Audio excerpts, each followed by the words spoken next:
to teach you how to play Blue Moon City. In Blue Moon City, players vie in order to compete in important districts in the city and score points. The goal of the game is to be the first player to place a number of your own cubes on the obelisk.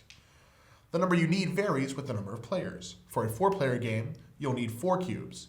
For a 3-player game, you'll need 5 cubes, and for a 2-player game, you'll need 6 cubes on the obelisk. Note that in a 2-player game, you do not use 2 of the 7 spaces. Once one player reaches that number of cubes on the obelisk, or no player can do so, then the game ends. Blue Moon City comes with a number of city building components. Most prominently, you'll notice the dragons. When a dragon witnesses you placing one of your cubes on the space he's occupying, he'll give you one of his scales. When all the dragon scales you're using have been divvied out, they'll be traded in for crystals. Any player who has fewer than 3 dragon scales will keep his dragon scales until the next time they're traded in. Any player who has at least 3 will trade them in for crystals. The player with the most dragon scales, if there is not a tie, will get 6 crystals. If there is a tie, everyone who trades them in will get 3 crystals. And if you have at least 3, you'll trade them in for 3 crystals, assuming that you're not the player with the most. In addition, the game comes with a number of crystal tokens in 1 and 3 denominations. These crystals will primarily be spent to place your tokens on the obelisk and win the game. Of course, the game also has a number of city tiles on it.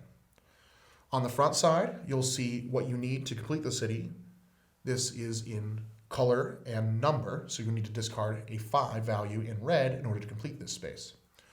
When you do so, the player who contributes the most will get the top row and the bottom row, and every other player will simply get the bottom row in rewards. In addition, in the top and on the back, you'll see what this city tile contributes to adjacent city tiles when they're completed. Of course, Blue Moon City also has a number of cards that you'll use to fuel your endeavors. They come in 8 suits. The first one is green, and green only comes in 1 values. Every other suit will have 1s, 2s, and 3s. Green cards can be used as any color. Brown 1s and 2s have the ability to be exchanged for as any color. Any combination of browns, 1s, and 2s equal a 3 in any color. In other words, a brown 1 and a brown 1 equal 3 of any color, a brown 2 and a brown 2, or a brown 1 and a brown 2. Brown 3s have no effect, and in addition, no 3s in the game have any special abilities. White 1s can be discarded in order to change 4 of your other cards that you're using of the same suit into one other suit for the purpose of 1 placement. White 2s work the same way, except they can only change the color of 1 card. A yellow 1 can be discarded while you're on the center space to place an additional cube on the obelisk, except you have to pay an additional +1 crystal for the second placement. The 2 works the same way, but costs yet again 1 more crystal for a total of +2 cost. Gray 1s allow you to move your pawn to any space. Gray 2s allow you to move your pawn up to 2 additional spaces. And finally, black, blue, and red. Black 1s let you move the red dragon to any space. Black 2s let you move the red dragon up to 3 additional spaces. Blue 1s, move the blue dragon to any space. Blue 2s move the blue dragon up to 3 additional spaces. And finally, red 1s move the green dragon, I know it's a little confusing, to any space, and red 2s move the green dragon 3 spaces.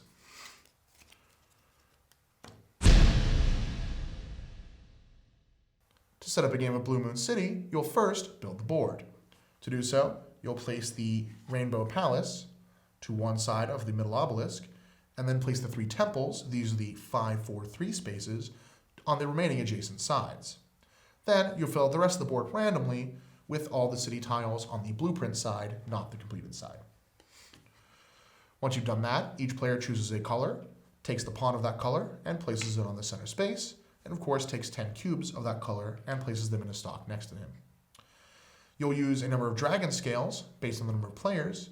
For a 4-player game, you use all 15 scales. For a 3-player game, 12 scales. And for a 2-player game, 9 scales. The dragons themselves will start off of the board. In order to get them on the board for the first time, someone will have to play the corresponding 1 card. Finally, you'll shuffle the deck and deal 8 cards to each player. Now you're ready to begin Blue Moon City. Blue Moon City is played out in rotating turns, and on your turn, you'll go through 3 steps.